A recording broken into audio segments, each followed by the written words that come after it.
చల్లగా ఉండు బాబు. బాగా డబ్బు గడించి పెద్ద షావుకారువై చక్కటి పిల్లని చేసుకుని. అమ్మా, ప్రస్తుతానికి డబ్బు మీ దగ్గర ఉంచండి. కావాల్సి వచ్చినప్పుడు.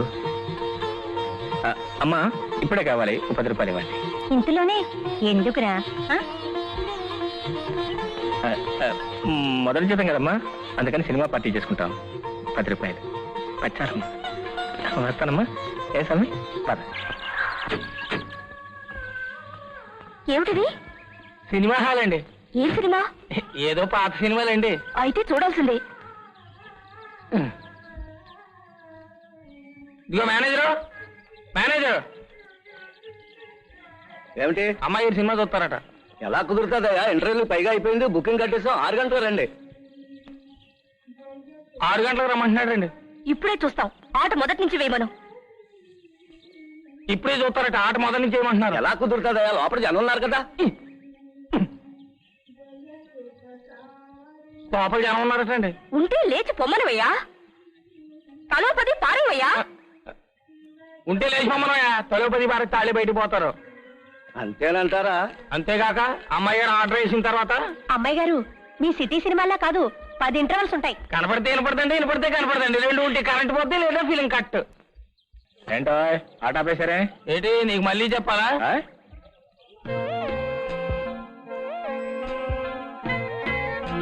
ఎరా నిన్నే ఆట ఎందుకు ఆపేసావు? 10 కాకపోతే 20 తీసుకో బాబు. ఇంకా తల 20. హాయ్ బాబు, ముందాట మొదలెట్టావు.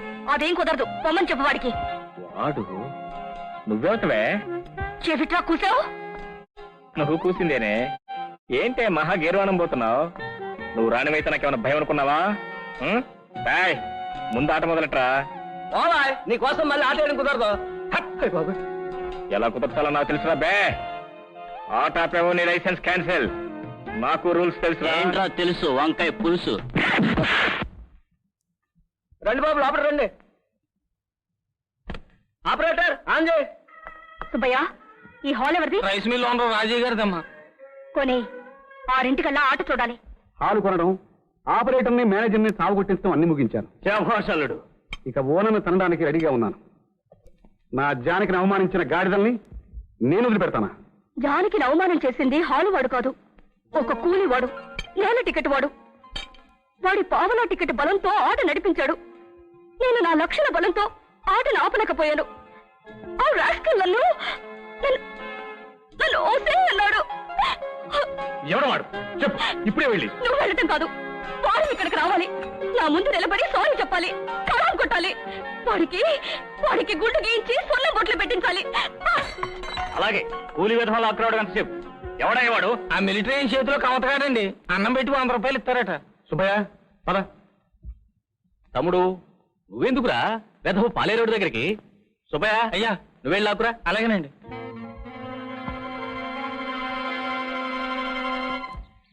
ఇదిగో పాలేరు అబ్బాయి, అదృష్టవంతుడు అయ్యా, బ్రహ్మాండమైన ఉద్యోగం కొట్టేశావు. ఉద్యోగం ఏంటిది? ఏంటంటే నెలకి 2000 రూపాయలు జీతం. అంటే నా జీతానికి 4 ఇంతలు.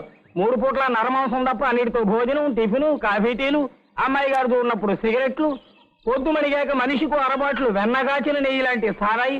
మహాప్రభు, ఏం చెప్పండి అదృష్టం. అవును, 2000కి నేను చేయాల్సిన పని ఏమిటో? ఏముంది, రోజు 2 సార్లు గుడ్ మార్నింగ్ గుడ్ నైట్ అని సలాం కొట్టాలి అంతే. ఆ భాగ్యాన్ని 2000 ఎందుకండి? అంత సరదాగా ఉంటే ఊరికే చెప్తాగా. వేషంలో చిన్న మార్పు ఉంది. దివాణం వారే యూనిఫారం ఇస్తారు, ఫస్ట్ క్లాస్ అయిన లుంగి. ఇకపోతే జుట్టు కాస్త దీయించేయాలి. తిరుపతి వెంకన్న ఒకసారి తలుచుకో, ఓసారి గోవింద కొట్టి కళ్ళు మూసుకుని 5 నిమిషాలు కూర్చో అంతే. అంటే గుండు గీయించుకుని లుంగి కట్టుకుని రోజుకు 2 సార్లు గుడ్ మార్నింగ్ గుడ్ ఈవినింగ్ అంటే నెలకు 2000 ఇస్తారన్నమాట. అంతే కదా మరి. అదేదో మీ అమ్మగారు చేయమన్నదా? మా అయ్యగారితో 20,000 ఇప్పిస్తాను. ఏంటో కూర్చో. పాలేరాడు వచ్చాడా? వాడు చెట్టు కట్టే ముందు. వాడు వస్తే కదమ్మా. ఏ రేటు చాలేదా వాడు బతుక్కి? వాడు ఒట్టి పాలేరు కాదమ్మా, చాలా గట్టి పాలేరు. పోట్లకెత్త పొగరెక్కి నాంబోతు. నువ్వు వాడిని కష్టపడి లంగదీసి ముగ్గుకు తాడిపోసానంటావు. ఏడు మరి గుండు గీయించుకోవాలి కదా పాపు. ఆ పాయింట్ మీదే మనతో ఎదురుబేరం పెట్టాడమ్మా. అంటే మనం చెప్పిన సదరు గుండు మనమే చేయించుకుని సదరు లుంగి మనమే ధరించి వాడి చేలో వాడి ముందు నిలబడి మొక్కితే మనం 2000 ఇస్తానన్నాం కదండి, వాడు మనకే 20,000 ఇస్తాట నెలకి. రాస్కెల్, అమ్మాయి గారిని అంత మాట అంటాడా? ఉండు, అయ్యగారితో చెప్పి తుపాకీతో కాల్చి పారేద్దాం. ఆగవే, దీనికి అయ్యగారు అక్కర్లేదు. వాడి పని నేనే పడతాను, మట్టి కనిపిస్తాను. ఆకలాకలే బో పెట్టి పెట్టు. ఆహా, పిల్లలు, ఒక అద్భుతమైన సత్యం కనిపెట్టాను, చెప్తాను వినండి. ఎండలో నడిస్తేనే నీడకి రుచి, ఆకలేస్తేనే అన్నానికి రుచి, అలసిపోతేనే నిద్రకు రుచి. అమ్మ వంట మహాప్రభు, ఇక చెప్పలేను. మన అమ్మయ్య ఇండియాలో ఎవరూ అనలేరు. అందుకే కదా తెలుసున్నావు.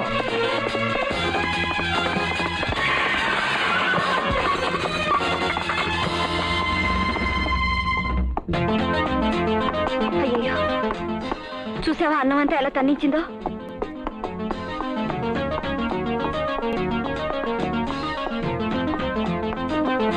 రాణి, రేపు రాణి, దాని సంగతి నేను చూస్తాను.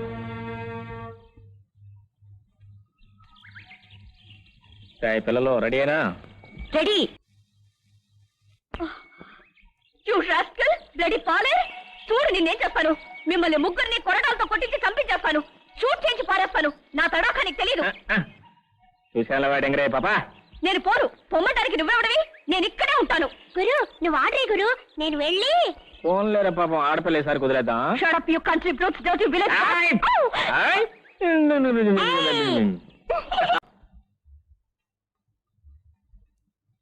Got it, I got it. ఒక్క దెబ్బకు 2 పిట్టలు. ఆ పాలేరుని మనం కొనలేకపోయాం కానీ వాడి బాబుని జేజముని కొనొచ్చు. ఆ మిలిటరీ వాడి ఇల్లు, చుట్టూరా స్థలం, వాడి పొలాలు మొత్తం కొనేద్దాం. అంత డబ్బిస్తే వాడు ఊరెదిరిపోతాడు. ఈ పాలేరుడి పని ఖాళీ. చుట్టుపక్కల ఎక్కడా పని దొరకకుండా నేను చూస్తాను. మాగారు, ఇక 2వ పెట్ట. అక్కడే నేను చెప్పిన ఫ్యాక్టరీకి తగిన చోటు, నీరు, రవాణా కలిగిన రోడ్డు అన్నీ ఉన్నాయి. లాభాలు లక్షలు.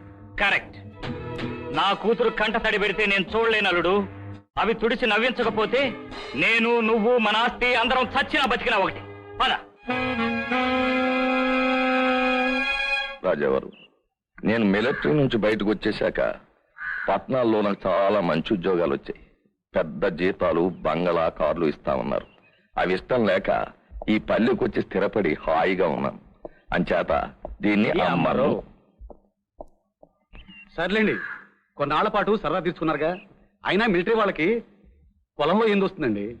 ఇది పొలం కాదు, పుణ్యస్థలం. మా తాత ముత్తాతలు మా కోసం ఇచ్చిన వరం. అది సరే, నేను ఒకటి చెప్తాను. మీ భూమి గట్రా ఇప్పుడున్న ధరవర్ల ప్రకారం 2 లక్షలు చేస్తాయంటున్నారు. మా ఫ్యాక్టరీ కోసం నేను 6 లక్షలు, అంతా క్యాష్, ఒక్క దఫాకి ఇస్తాను. మీరు హాయిగా పట్నం వెళ్ళి బిజినెస్ పెట్టి. నేను పట్నం వెళ్ళను అని మనవి చేశాను. నా బతుకే కాదు, నా పిల్లలు, వాళ్ళ పిల్లల బతుకులు కూడా ఇక్కడే కొనసాగుతాయి. ఇది కరెక్ట్. ఏ పాలేరు, నువ్వు నోరు మూసుకో. ఏది కరెక్టో మీ యజమానికి తెలుసు. వాడికి తెలుసు. వాడు పాలేరు కాదు, నా బిడ్డలాంటి వాడు. అయినా ఏమిటండి ఇది? నా ఇంటికి వచ్చి నా వాళ్ళనే కదా మైస్తున్నారు. Please mind your manners. Sorry sir, కుర్రవాడు కదా, ఉడుకునెత్తురు. వాడిదేముంది, రాజావారి మాట కాస్త వినండి. ఈ రైతులు, షావుకారులు మీ చుట్టూ ఉన్న స్థలాలన్నీ అమ్మేశారు. మధ్యలో మీరు ఒక్కరూ ఉండి ఏం సాధిస్తారు? మా ఫ్యాక్టరీకి అడ్డుండడం తప్ప. పోనీ మీకు అంతగా కావాలంటే ఆ కొండ దగ్గర 25 ఎకరాలు ఇస్తాను. రాజావారు చెప్పిందే పాయింటేనండి. నువ్వు ఉన్నవయ్యా. వాళ్ళు కోట్లు సంపాదించుకోవడానికి నేను నా స్థలం అమ్ముకుపోవాలా? ఊరు, వాడ, నీరు, దారి ఉన్న చోటు వదిలేసి ఎక్కడ వల్లకట్లోకి పోవాలా? అయినా ఈ చర్చలు అనవసరం, నాకిష్టం లేదు. మరీ అంత తిక్కగా చెప్పకండి. ఎదుటి మనిషి ఎవరో, ఆయన సిరి సంపదలు, మంది మార్బలముడు. తొందరపడకు. వారిని కాస్త ఆలోచించుకొని, రాజావారికి పై వర్గాల్లో ఉన్న పలుకుబడి అది వారికి తెలియదా ఏమిటి? ఏం బెదిరిస్తున్నారా? నేను చావడానికి సిద్ధపడి యుద్ధంలోకి వెళ్లి గౌరవంగా బెట్టుకొచ్చిన వాడిని. That's enough. మీ ఇష్టం వచ్చినట్టు చేసుకోండి, నేను అమ్మను. ఎక్కడైనా పోండి. ఏంటంటే చూస్తారో తీరా. అడగ బుద్ధి లేదా మనకైనా ఉండాలిగా.